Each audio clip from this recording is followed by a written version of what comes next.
I'm here to tell you, you're brilliant. Come on, your life's about to be magical. You're about to do something more amazing. Clap your hands if you actually believe that.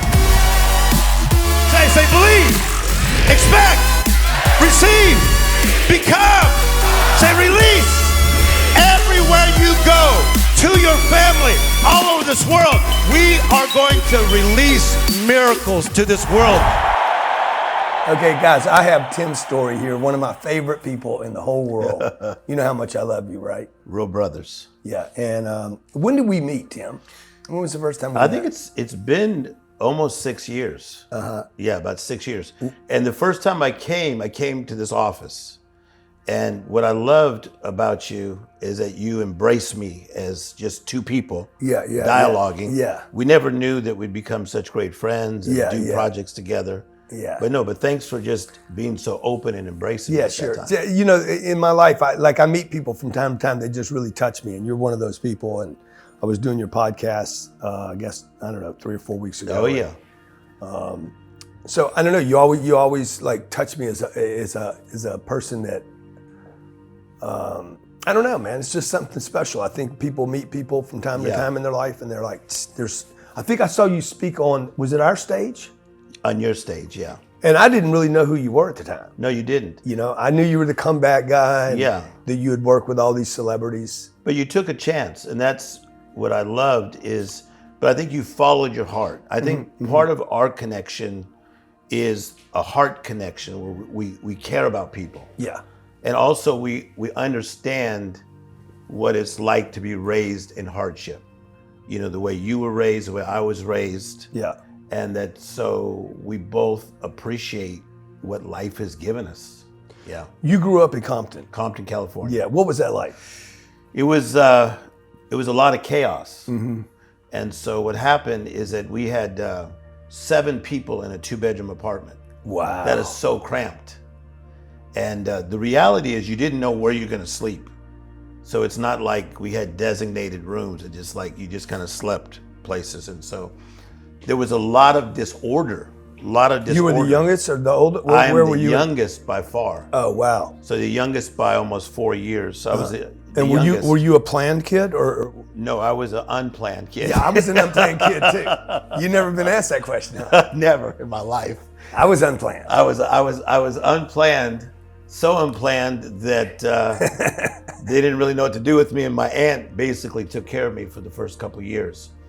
But no, so I call it birthed in pain. So I had a lot of hardships early, but I always had a strong sense of humor. I was always like thinking creative things and thinking big in small places. Grant, I knew I wasn't going to stay stuck. Somehow I knew I was going to get out. Yeah. But you didn't know how. Didn't know how at all. Were you uncomfortable? Were you were you dissatisfied? I was totally dissatisfied. And when I got more dissatisfied is when I went to school and this kid had these pants and it said Levi's. And I had seen a commercial like that. So then I had said to my mother, I said, Mom, they got these things called Levi's, they got a commercial. And she goes, no, those are not for us. And then I saw another kid that had Converse. Were these white kids or were These are that had the Levi's? No, yeah, these are white kids. Okay. So then I said, I would like these Converse. No, we don't get things like that. So now I started to realize that I was put in some type of category that I could see it, but I could never, in her mind, get it. Yeah, and your mom's the one that was putting you in the category. Exactly. She put me in the category. Yeah. The category is you can see it. So I call it the sight of something. And you have the sight of it, but most people can't have it. Can't have it. Yeah, you can't have Which is the worst thing. That's the worst thing. Yeah. And I think that's where a lot of people are right now with where the world is. And I just want to say this. I think you're doing an amazing job of helping people through this crisis. We're in a damn crisis that we've never seen before, never felt before, never had the emotions to deal with this kind of thing. And you are helping people through a crisis, and you would say, how? Because you're maintaining your standard. See, when you're in a crisis, it's very tempting to bring your standard down. let's just be okay. Let's go back to the land of okay. That's not what Grant Cardone is. So let me ask you, what is the crisis, first of all? What do you think the crisis is right now? It started out as COVID, Yeah. shutting the country down, the masks, the toilets, the toilet paper rush. And now we're into protest. And Yes. so what is the current crisis? Okay, so to me, COVID-19 was the exposure of the state of mankind, which was not good before COVID-19. And I think you would agree with this. I think that in the world, we became a bunch of what I call human doings instead of human beings. I've been accused of being a human doing. Yeah, but I also think that you are such a human being because I know your wife, your children. I see how you treat your family. You are in the moment when you're around them. But I believe, because I traveled the world was moving at such a damn fast pace that they didn't even know where they were going. Okay? So they were just moving and moving and moving and moving and moving. And listening to a lot of silly people. See, back in the day, there were just a couple voices that we used to hear. Okay? But today, because of social media, you could hear one silly person after another. Yeah, Right? thousands, millions. Okay, millions. Yeah. And so I feel like there were so many silly voices out there, people were going to silly places. And I think COVID-19 exposed where the hell are you going? And it just stopped people. And once they had to stop and get quarantined, they didn't know how to handle being still. Being still is a very difficult thing if your mindset is not correct. So the crisis hits. Crisis hits. Okay, because I think that you did not, maybe, I don't know, we've never even talked about this, but like the way I responded to it immediately, I don't know that you approved of that. Like, I think, Grant, that's not the take over the world, Grant. Can you talk about that? What was your response to the way I handled this immediately, which was let some people go, told the world I closed the department, let some people go, hey guys, this is a crisis. This is going to be ugly. I mean, I had a real kind of like... I wanted to come here and say, what are you thinking? That was my first reaction. And I'll tell you why. Because I know, because I heard something from you. You said to me, you're like, hey Grant, people need to see your leadership right now. Yes. And I thought that had another message underneath it, which was... And it did. Yeah. Because I love you so much, and I thought to myself that, in a time where people are in dire straits, somebody needs to do three things. Guide, which is direction. Guard, which is protection. Govern, which is administration. So to me, Grant Cardone is those three G's. Uncle G is those three G's. Yeah, that's funny. That's Guide, that's my new direction. Guard, protection. G3. Govern is administration. G3. Okay. G cubed. Yeah. So my point was, damn.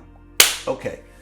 Because I came out hard, dude. Grant. I came out hard. I'm like, hey guys, we're getting ready to go to an ugly, ugly place right here. Okay. But in reflection, I now like it. I'm gonna tell you why. Because you showed a vulnerable side that we're not used to, and then you took that in. Yeah. You took some time to breathe, and then you shook it off, and then you rose up. Now watch this quote. You'll like this quote. Yeah.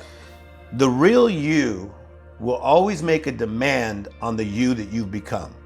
There are times in your life and my life where we didn't act like ourselves, but the real person inside of us said, damn it, Grant, rise up.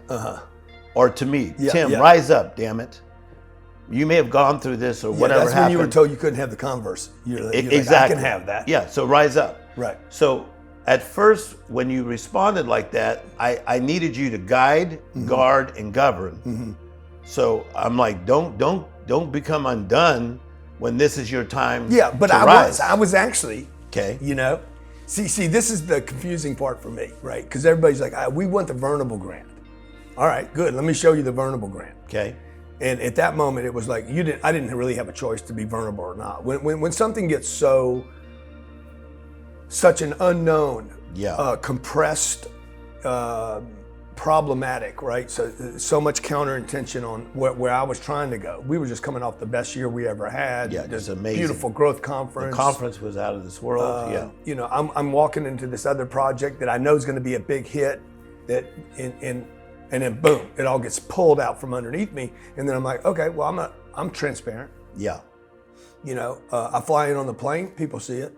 You know, well, I got to tell them, hey, there's problems here. Yeah. So I'm going to guide people by telling them the truth. Okay. And I could feel half my audience is like, that's not what I want you for. Yeah. You know, it was almost like I imagine a rapper or a musician, they do this hit song and everybody just wants that one song from them over and over again. This is good. I like this. You know, and I was like, hey guys, this country, your family, your community is about to get the biggest economic ass whipping of generations. Yeah. And I'm going to get it too. Yeah. So I was guiding. Here's what's going to happen. Okay. Yes. Then I'm guarding. Hey, I need to kill that department. I got to let go of those people. I had to withhold on distributions to our investors. Yeah. Like I made all these really, really difficult decisions and showed people. Okay, I now see that and now agree. Yeah. But you got to see our point. It's almost like if your father was very present. Okay, and you're used to seeing your father come in the house and he's present. Okay? Yeah. And then you see your father and he's down or we may be in trouble, you know, that kind of idea. Right. So I think, and maybe I shouldn't have shared that. Maybe like I think in hindsight that the thing I loved about your growth, because you're evolving. You really are. I hope so. you're growing, man. Yeah. You're evolving, but I think that's why life has just gone ding and just put something on you. Like, you know, we won't get into who I'm with this week, but he was even dialoguing with you about you. All my different friends that I life coach, they dialogue about you. Well, what's he really like? Life touched you and put you in a certain spot. Now, I think maybe it's unfair of us sometimes to say, damn it, Grant, act like we want you. I want the old Grant. Yes. I do that old dance. Yes. But you see, like when you talk about the dad, like I can relate to that because I know there's certain things I don't need to show my kids. Yeah. They don't need to see, you know. So when you said, hey, you know, the dad walks in, he's not present now. He's a little depressed, he's down, he's worried, he's stressed, whatever. Should the dad bring that home to the kids? And, you know, in retrospect, should I just been the rah-rah guy and say, no, we're going to be fine. We're going to get through this. Look, I go to such a dark place. Yeah. It probably what drives me. You and I were talking about this. Like, of course. Like, you know, competition is such a threat for me. Yeah. I grew up with a twin. We shared for 9 months. We shared the same freaking juices and minerals and space. So like for me, like I need to get mine. I want my Converse. Yeah, I hear you. You know, I want my life, more than the Converse, more than the stuff. I want my life and my identity. Yeah. So, but by knowing you, see, I believe that in the midst of a crisis, which that we're in a crisis. Yeah. Okay. From the way people were acting, like I talked about before, just going nowhere fast, and then COVID-19, and then we have the George Floyd incident that takes place that goes from protest to onward, okay? Yeah. And it hits the world. Yeah. But I do know this about you. You know we're coming through. You're coming through and I'm coming through. Yeah. And we can take people with us. We're coming through. Because life delivers its deliverers. We're deliverers. I don't know how this happened to us, but people look to you to help get them to raise up. That's why I could be on the street with you and people are screaming your name. You never knew that was going to happen in high school. Dude. I was trying to get people not to call my name in high school. He did it. Exactly. He did it. You know, so what crisis are we in right now? Okay, you talked about COVID, Yeah. George Floyd. Like I forgot about George. I mean, Yes. just to be, now I know I'm going to get some, I can't say anything right now. There's Yeah. nothing I can say. Okay, so the So crisis as a we're black in- man, Yes. okay, yeah, I guess you're black. I'm black. Okay. Yeah. So I don't know. Yeah. You got so much Beverly Hills on you, I can't tell anymore. So Yeah. what is, I'm a little lost about what I can say and not say. What can I like? Yeah. I think the key for everybody is to be authentically themselves. So if you were raised, Do you think people can actually be authentically themselves and say what they want to say right now? not say what they want to say. No, I can't say what I want to No, say. but be authentically themselves. So if they're a white person from Iowa and they were raised in a certain way, then don't try to be hip hop or understand all of hip hop or how we all think, because that's unfair for us to try to change you. Here's what I want to say. There's prejudice against everybody. There's prejudice against chubby people. Yeah. There's prejudice against gays. Yeah. There's prejudice against everybody. So I have my own stories of how people treated me like shit for being black. But you got your own stories how people treated you like crap 100% for being you. For being whatever. We were brought up Italian. Exactly. And so my mom used to tell me, look, never use the word dago and never use the word wop. Yeah. Ever. And if you hear anybody use it, you just go the other way. Yeah. Because those were derogatory terms about Italian people. Okay, so we're in a crisis, but here's my little action steps. Okay? I need some action. So my action steps are But what crisis are we talking about right now? So here's the crisis. The crisis is so much is hitting us at one time.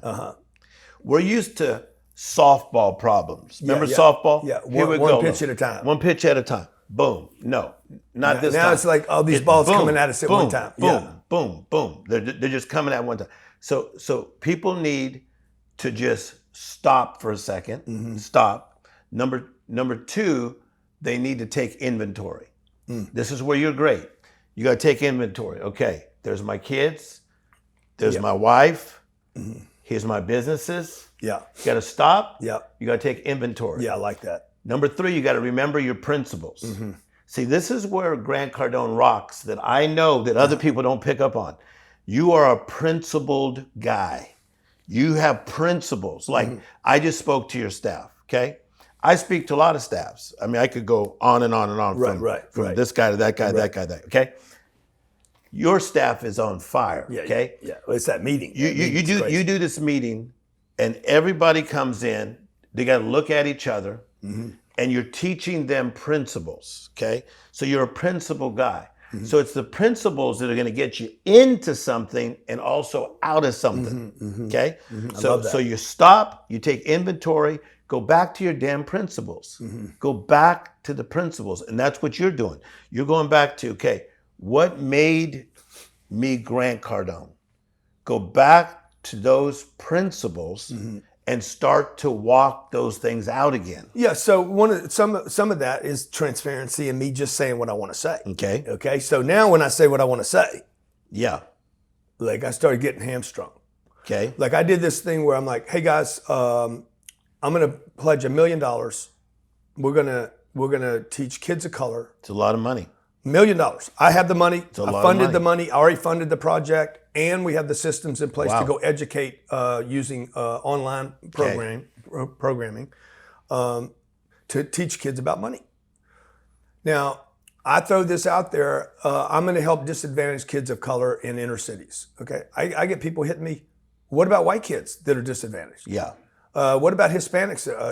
I said kids of color. I have a color. This is a color. Okay, Yeah. white is a color. Black is a color. Brown Yes. is a color. But I don't even want to explain all this. You don't need to because And then on the flip side of that, Tim, and this is what I need your help with, is like, I know there's black men and women in the community that know me and know who I am and what I do, that want to help me and want to get behind it, but I don't think they feel like they can because I'm white. I'm hearing you. Okay.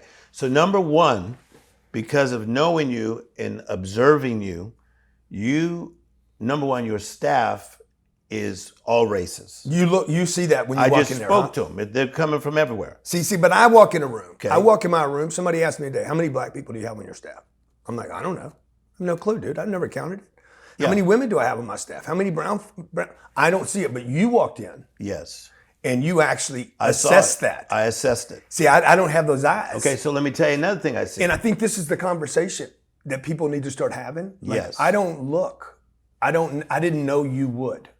Yes. You see what I'm saying? I hear you. Now that I know you are, now Yeah. that I know a black man walks in, my meeting, my And- friend, and Tim watch- Storey, and my watches. friend, and you're still actually taking a little bit of an inventory on me. Yes. Who is this dude really? Yes. I feel like I know you, but I'm still watching. You're still watching, right? So that's cool to know. But now, Yeah. now that I know you do that, because I didn't know you did that. Yeah. Okay, now I'm like, hey man, should I be hiring more black people just for the optics? Because I do want people to like me and do business with me. But here's what I think. Yeah. You are going to manifest who you really are. People always yeah. say, man, I wish I could read their mind. No, you don't need to. Just be around a person. They're finally going to talk. Yeah. Their actions. Yes. Okay. So here's your actions. Oakland, California was full of Hispanic and black folks. Yeah, totally, man. There were white folks, but you had a lot of Hispanic and black folks. Okay. Place was packed. Yeah. Standing room only. Place after place on your last tour was people from all walks of life. You give it the same energy, same love. Yeah, you're right. They're screaming Uncle G. Yeah, you're right. So my point is, you are authentically being you, who is a lover of people. Yeah. You give a damn about people. That's why, in my opinion, I watched Kevin Hart really like you. Yeah. Like Yeah, that was yeah, more than yeah. an interview. Yeah. He was doing an interview and then he leaned into you. Like, yeah, okay, like, yeah. okay, this brother, he's paying attention. Yeah. Same with Magic Johnson. Same with Steve Harvey. Same with the boxer. Yeah. Okay. Mayweather. Yeah. They all leaned into you. Yeah. Now, why is that? Because at that point, Grant. All men of color, by the way. Yeah, at that point, we're not seeing color, we're seeing heart. We're seeing heart. And so I think that's where, as your friend, where I want to see you continue to lead is lead with heart. Yeah. You need to lead with heart because you have answers. Yeah, I know. It's just so, man, today it's so hard because my heart doesn't speak. Yeah. My mouth does. Yeah. And I don't, you said to me about Randy Jackson saying, oh, dude, I love that interview you did with that guy. Oh, yeah. I've never liked him before that. No, he didn't say he didn't like you. He didn't know you. Whatever. Yeah, whatever. yeah. So whatever. So He didn't know you were like that. he didn't know I was likable. Probably. Yeah. Because I don't spend any energy Yeah. trying to be likable. Yeah. Because every time I do, like when I was growing up in high school, I grew up in the middle class. You grew up with nothing. Right.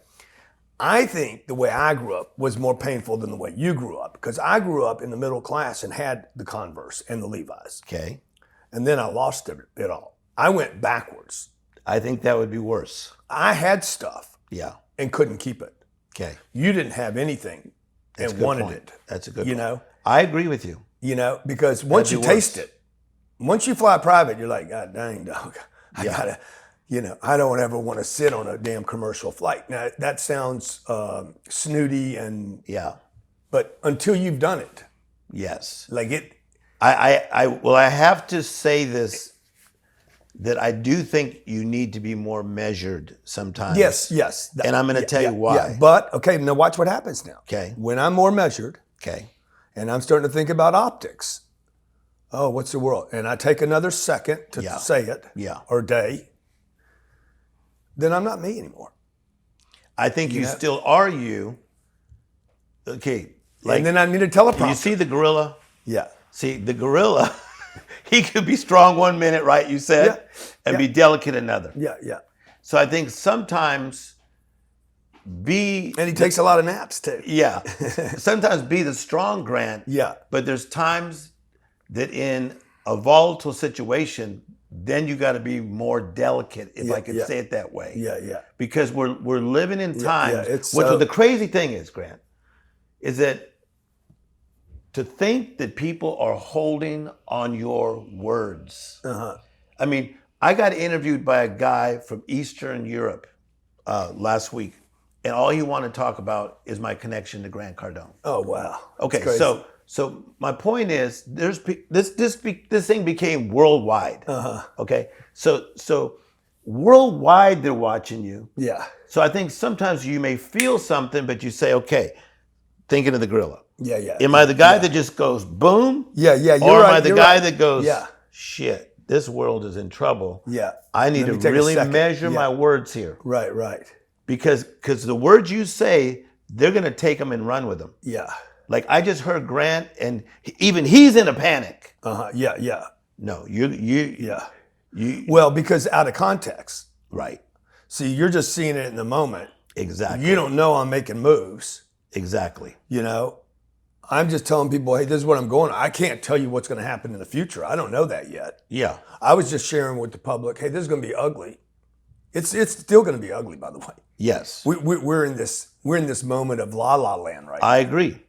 It's like the tsunami came in. Yeah.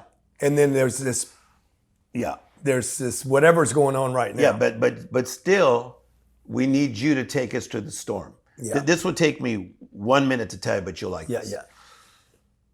I've been watching this George Washington documentary on the History Channel. They said in his 20s, he was losing wars. In his 30s, he was losing wars. About his mid-40s, he started to figure it out. But one thing about him is that he still rode high on that horse, whether he was winning or losing. And so whenever you see the picture of Washington, he always looks like he's winning, even though he was losing some wars. Yeah, well, history's kind. Okay, yeah, okay. So my thing with you is that we need you to ride high on the horse. Yeah, but then you say you want me to be vulnerable, dude. I want Because yes. then see the complication? Yes. You don't. I don't really think people want me riding high. They want to see. Oh, I want to see Grant losing too. Yeah. That's why that bankruptcy video did so well. Yeah. Because people want to see me go down. They want to see people not win. They want to say, "Oh yeah, I told you so." It's like being at a wedding and there's 400 people there. You know, I know. Okay. I know 380 people out of that 400 are saying, I like our talks. I wonder if they're going to make it. I wonder if they're going to make it. I like our talks because I agree with what you just said. Yeah, yeah. Because it's probably because I think positive. I want to see you ride high on a horse, but that doesn't mean someone else does. Well, So I see your point. But you also want to see me take an arrow to see that I am vulnerable and I do bleed. Yeah. You know, and so for me, I'm like this thing that's going on right now. The kids pulling down statues. You brought up George Washington. Yeah. George Washington, based on what's going on right now with this cancel movement. Oh yeah. George is going to be taken off the dollar bill. Yeah. And Andrew Jackson will be taken off the 20. Yeah. And it will not change anybody's financial situation. Yeah. So I'm telling these kids, hey man, build, don't burn. Okay? Lead, don't loot. Like you are not going to get anything tearing stuff down. It has never, ever worked in history. Yes. You end up with less and they end up with more. Yes. And so what would you tell kids today about the protests, the looting and the burning the statues? I think the protests in a positive way have pushed the country forward many times, whether it be protesting wars, women's protesters, there's all types of protests that have taken place, which means I protest what's going on. But the protest that lose its meaning is when we get in trouble. And I think that sometimes people are out there in the middle of a protest and they don't even understand what they're protesting against. Okay, but can I go back to Grant being vulnerable for a second? Yeah. But I just want to be sure you're willing to handle this other topic because it's so hot. Okay. Yes. Okay. All right. So one thing I'm vulnerable, and then back to the other topic. Yeah. Sure. I'm liking where you're coming from. Yeah. Because what you are saying to me is, okay, Tim, you want me to ride high. And I gotta admit I do. Riding high. Yeah, I want you to ride high because you want me to win. Yeah, because 10x, Mr. 10x. Well, I came in in an Uber, and the guy's from Cuba that drove me. He's been here 1 year. Yeah. He pulled up, saw the van with your picture, and said, "I know that guy." Wow. Okay. He's the Uber driver from Cuba. It's insane, dude. It's insane. Like Okay, so It's crazy. So Like, we're in Publix. We're in Publix. Me and my kid are in Publix the other day. There had to be 10 or 12 people that knew me there. It's like, how do these? Oh, everybody's got YouTube. So don't get mad at me for wanting you to ride high. Yeah. Okay, all right. So let's. But you tell me to be vulnerable. to be vulnerable. Yes. And riding high in my white outfit with my little stripes on, always looking good, with my hat on. Okay, this is a good conversation. That's not vulnerable. This is a good conversation. You're not going to see any pictures of George Washington on his horse vulnerable. You're right. It's because history's kind. But in the moment, one reason this is a great conversation is because everybody that's watching, their minds are just going. Because what you face and what I face about this being vulnerable in the midst of the crisis is what they're facing as well. Like, how much should I expose of how I feel or don't feel? Okay? So let's go back to the crisis just for a moment. Yeah. Okay? It is going to take some leaders who guide, guard, and govern. Okay? It's going to take some leaders. So I'm glad that you're doing your part, which you're still teaching us about real estate. Yeah. You're teaching us about money. You're teaching us how to handle money, right? You're also going into inner cities and building up and helping people to be educated financially. So, you're doing your part. You're guiding, you're guarding, you're governing. So I love that. Mm-hmm. So you do your part, because your part's not small. Your part has a domino effect. Yeah, I'm like, these kids, my advice to these kids is, look, don't burn a city down, buy it. Yeah. In 1930, I've told this story a couple times now, but I didn't know this. But in 1930, if you were Jewish, you could not come to Miami Beach. We're on Miami Beach right now. Yes. You could not come here. I didn't know that. The restaurants had sayings. All views, no Jews. 1930. Wow, 1930. wow. Now, the Jews didn't come burn stuff down. Yeah. What did they do? They organized. Yeah. And they bought Miami Beach. That's very powerful. They bought it. Very powerful. Very powerful. Yes. I'm like, guys, what are you doing? Look at history. Yes. Okay? You're burning down where your mother lives. Yeah, so I know you're frustrated. I know you're frustrated. And I know this. My twin brother, we grew up, we were both with one mother. Yeah. No dad, no guidance. Yeah. Guard, govern. Yeah. My mother guarded me, but she couldn't guard. How do you guard a 15-year-old? You're 4'11", single mother, scared to death. And you got two kids, not one, two freaking wild little 10X dudes. Yeah. Okay. So my brother calls me the night New York was burning. Wow. When Bloomingdale's, their core store. Yeah, the flagship store. Yeah. Yeah. He calls me up. So I was thinking about calling him. Like, me and him take pisses at the same time. Yeah. Still today. Okay? Oh yeah. So I'm like, you taking a leak right now? He's like, no, I just went. I said, damn it. I was thinking about it. It didn't go.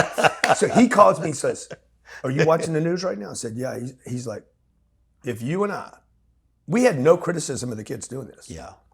If you and I were in New York City tonight and we were 17 years old, Grant, what do you think we'd be doing? I said, I would loot the place. I would break every window and then I would burn it to the ground. Yeah. And he's like, exactly what I was thinking. Yeah. Two white kids, brought up middle class. We were lost. We were angry. Yeah. We were angry we didn't have any guidance. Wow. We were angry that we didn't have a direction. I was bored, man. Yeah. And it would have had nothing to do with, by the way, Black Lives Matter. Mm-hmm. It would have had nothing to do with George Floyd. It would have had something to do with my frustration, my anger at myself, and I would have burnt that Bloomingdale's to the ground. Yeah. And so I understand those kids doing what they're doing. Yes. But I also know it ends up setting you back. Yes. It doesn't advance your game. Okay, so. And the game is buy that real estate. Yes, and that's what you're teaching us. Yeah. Right? Yeah. Okay, so we're in a crisis. But how can I teach that if they're like, oh, he's a white guy? Well, I think what's happened. I need you as my front man. I think so. Well, the reality though is that anybody who pays attention, because some people just don't get it. They're not going to just read the look of a person. They're going to read the heart. And again, as I go back to the Kevin Hart interview, there were so many moments that you guys were just gelling as like two brothers. Mm-hmm. Okay, I've seen a lot of his interviews and he doesn't do that. He was leaning into you because he felt your heart. Mm-hmm. One reason I'm so close to you is I felt acceptance from you. Not as, I didn't think like, ooh, that rich white guy likes me. Yeah, and I've never ever until today referred to you as a black man. That's when I said, "Are you black?" Yes. I didn't know what it was. Tim Storey, black, Hispanic, Yes. a mixture combination. My father's black and my mother's from Spain. Okay, all right. Yeah. So you are a combination. Yeah. But who isn't a combination? Yeah, that's a good point. And we all got blue blood, man. Yeah. The blood blue But again, until you tap. if I could go back to the idea of your heart Yeah. is a thing that moved me on just how you are with people. Because I just see you, as busy as you are, you're talking to the guys that are working. As busy you are as 10X, guys, hey Grant, just a quick photo. Yeah. And you're doing it. Yeah. You're not thinking color, nothing. Yeah. You just, Yeah. your heart is leading you. Yeah. And the beauty of this, let's say, you know how they have these polls and they say the president, they only like him at 36% or something. My opinion is that if they polled about how people like you, it's so high. It's so much higher than you think. Yeah. Your haters it's a very small group. Yeah, probably.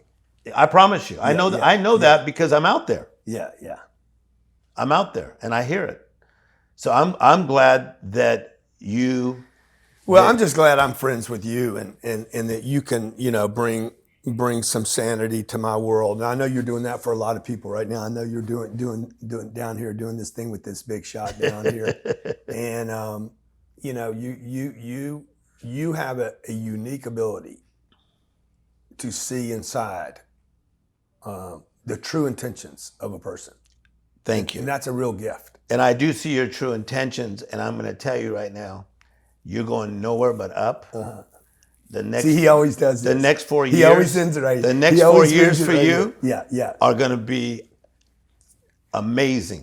Where you're headed. Yeah. Because what's happened, when you start to mentor people and they start to get it, they start to rise up in that same thing and they start to push us forward. So even as we get slightly older, I see the crew around you, they're going to start pushing you even into a deeper place. The next 4 years are going to be good for you. You're going even bigger worldwide. I told you before you started on the tour overseas, I said, Grant, worldwide for you is going to be next level. I'm telling you, the world is waiting for your message. Yeah, real quick, because you've done a lot of traveling. So now 75 countries. 75 countries. Okay, I've only done, I think, 19 or something. So I got some traveling to do. Favorite country? If you had to only pick one, you can only pick one. Okay. Let me breathe this in for a minute. Favorite country? Favorite country. What'd you run through your head right there? I went to Italy. Okay. I went to Italy because I think Italy blew me away of the these people, dude. Of these the restaurants and late at night and the cappuccinos. The cappuccinos and done perfectly. The feeling of life. Yeah. I felt a lot of ease to the point where I'd and almost they're suffering, man. Italy's been suffering for years, not just the COVID thing. Economically, Yes. Because it's got an aging population. Yeah. Italy. How about you? Okay. No, not me. Favorite city? Favorite city? I'm gonna stick with Italy. I'm gonna go to Rome. Are you going to Rome? Yeah, but I got to stay in a nice hotel. Yeah. This hotel it was by the Spanish Steps, and I know that hotel. That's called the. I was in that one. What's it called? Whatever it was, I was in it. Tell you, what's the great hotel the in Rome, the Italian Steps? Yeah. Well, what happened? Here's what happened. A very wealthy man from South Africa hired me to meet with his staff. So I went to Rome with this guy and some of his team, and I met with them and I life coached them, and they put me in an amazing room there. And so I got to see Rome through those eyes. Yeah. That definitely makes a difference. That did something to me. Okay, now favorite place you've ever been to? Not a city, not a country, but a trip, like a trip that you remember. Okay, so I'm going to tell you, because a kid from Compton who would never think that he'd see this, I enjoy safaris. So I fly into Joburg, Johannesburg, wow. and then I've I never go been into there. these safaris, but I stay at these really amazing places, okay? And for me to be out in the bush and see these doggone, zebras just flying by, and seeing lions move, and Wow. that kind of changed my life, to be honest with you. Yeah. Yeah, I love safaris. Because what happened? What happened there? It was like it was a dream come true, because I remember as a kid that didn't have much money, I used to love to watch these things on animals. Okay, and to now be out there and being able to view it myself was just it was a dream come true. It was surreal. So if you were an animal, what animal would you be? I'd definitely be a lion. Oh, really? A good one too. A good lion. I'd be a male lion. A male? I'd be a male. Even Which though one does the hunting? It's a female. Yeah. The females will whoop you, but I want to roar. Yeah. So I'm looking for that hotel in Rome, because I know. Is it the Grand Melia? No. But this hotel, you understand that it was just next level. Everything they did for you was just at next level. How important is it for the people watching right now Yes. to have those experiences? Those experiences. Because everybody tells me, "Oh man, that's not important." I'm like, "Dude, you haven't done it. Once you do it, it is important. Can I tell you why? yeah, It leaves an imprint. Is that it's like the first time this guy, he looked at me and he said, I was probably 24 years of age. And I was a young speaker, and he looked at me. He was a wealthy guy, and he goes, "You about a size 42, your jacket?" I go, "I'm not sure." He goes, "I think you are." And he goes, "Try this jacket on." And he gets up and he puts on this Armani oh my god, jacket on me. oh my god, And he goes, "That looks good on you. Keep it." It changed me, totally, because totally. once I felt that fit. Totally. Once I felt that fit, okay? So when you touch those things, here's a Tim Storey saying. Yeah. Once you touch the fire, you don't want to live in the smoke. No. Yeah. Once I touch the fire, Yeah. I don't want to live in the smoke. Because you have it. Yes. It's called it's happiness. The Converse. Yes. The Levi's. The Levi's. Once you Yes. have the experience, and that's the problem with once you have something. Yes. A guy, Herb Chambers, told me he's owned, I don't know, 3 or 4 private jets. Yeah. I called him. I've been trying to get his business for 20 years, and Yeah. I was buying the first plane, and I called him up and said, "Hey, I need some advice." He called me right back. Never called me except over the plane. That's why I told Ryan Secco. I said, "Ryan, when you walk into a room, you're a pilot. Yeah. You're not the president of Cardone Enterprise, Cardone Capital." Yes. He's like, "Well, no. Why, we're at a real estate event. Be a pilot." Yes. Nobody here is one. Oh yeah. You have an advantage. Oh yeah. Everybody wants to know what it's like to fly a big plane. Okay, be a pilot. So anyway, Herb says, "Hey man, let me just tell you. Well, I was getting ready to leave his office. He came to this country with nothing. He's worth $2 or $3 billion. Wow. I mean, literally nothing. Yes. And he said to me, he's like, "Hey, before you buy that plane, I just want to tell you something. He's like, didn't you kick a drug addiction?" I said, "Yeah, I sure did." He's like, "You can kick a drug addiction. You can never get rid of owning your own private aircraft." Wow. He says, "You'll never get rid of it. Once you got it, you're stuck with a plane." Yeah. Just because you want to roll like that. It's like that Armani jacket, the feel.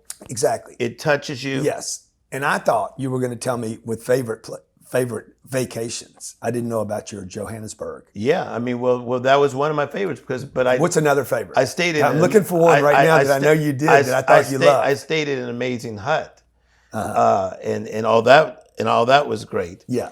But Marbella? Oh, Marbella, Dude, I you rascal! That's my spot. Yeah. That's my you spot. rascal. That's my you spot. rascal.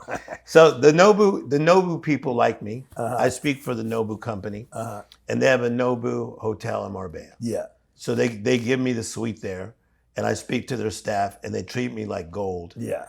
Something about Marbella, Spain, and Tim Storey work. Yeah, I could feel it when you were there. Yes. I said he's comfortable there. I was comfortable there. Yeah.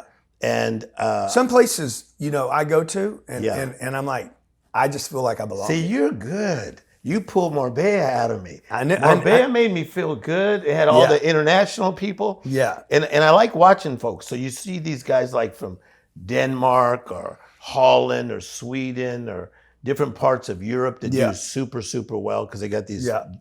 private clubs you can go to. I learned a lot from Marbella. Uh-huh. Yeah.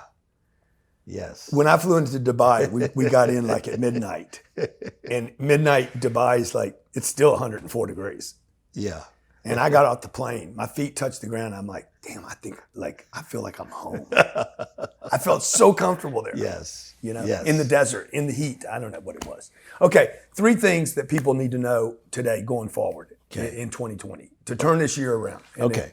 So I think number 1 is you got to reflect on what you've been through already and how if you got through this, you can get through this. Okay. And so if you look at our background of what we've come through, if I made it through this, I could do this. So I got to go to the story I've told you before, David and Goliath. If I killed the lion, I killed the bear, I might be able to take down Goliath. Okay? So I always reflect on that. Yeah. So number like 1, that. remember we always survive. Remember your isn't that doggone the truth? past successes. Okay. Number 2 is I go back to what I think you live out. You got to go back to your principles. Okay. What got me here? Go back to the But principles. what if they've gotten nowhere? Okay. You're talking to me when I was 17. Man, I'm a little principle lost. Then you need some new principles. Then yeah. you need to listen to Grant Cardone. You need to get his program. You need to get new principles. You need to meditate and renew your mind. Yeah, Okay. yeah. So you need to reflect on what you've been through. Yeah. Principles, and then here's number 3. You got to have this, or you're finished. The power of partnership. You got to have people I love that. that have strength. Yeah. You gotta be. Yeah. But I strength. think too many people, Tim, are trying to do it on their own. Yes, they're isolating and getting their butts kicked. Yeah, yeah. You got to have the power of partnership of somebody who's stronger than you in an area where you're struggling. Yeah. And sometimes if like men, like I'm reading your moods sometimes. There's times to really like mix it up with you, and there's times just to leave you alone and just let you do your job, and then we mix it up. Yeah. But part of our strength together is sometimes going to be just being in the same room. Yeah, yeah. And just being quiet. Yeah. But you can feel that somebody's with you. Yeah, yeah. Does that make sense? 100%. Yeah. So the power of partnership is a must. Yeah. And I'm not just doing this to promote the 10X family, but I believe that the 10X family does give people the power of partnership. 1,000%. It is a community. It is not about me. It is a community, and it's a movement. Yeah, 10X is a movement. It is. And 10X will go on after I'm not around anymore. People will be like, hey, I want a 10X. I want to multiply, because people know that adding and subtracting is not working. Yeah. It's too slow. It's what they're taught in school. It's just never going to get a kid out of a neighborhood. Right. You got to multiply. And that's the But I'm glad that you work out, because you're going to be doing this a long time. You think so? Yeah, Barry. I saw some guy the other day, 82 years old. I'm like, dude, I told Lane, I said, I got 20 years. And she's like, oh, please. Barry Gordy's 90, the guy who created Motown. Yeah. And he's still rolling? Oh, he looks great too. Does he? He's a great friend of mine. Does yeah. he? Does he walk slow though? No, he walks strong and fast. And Yeah, one time he said, that. he goes, hug me so you can feel my back. And the reason he said that, because he works out. He's 90 and he feels strong. Yeah. That's how we're going to be. I hope so. Tim Storey, love you, man. Love you. You're my brother. Brothers. And I appreciate you. I totally get who you are. Maybe me and you'll go on a safari one day. Yes. Okay. I'm here to tell you, you're brilliant. Come on, your life's about to be magical. You're about to do something more amazing. Clap your hands if you actually believe that. Say believe, expect, receive, become. Say release. Everywhere you go, to your family, all over this world, we are going to release miracles to this world.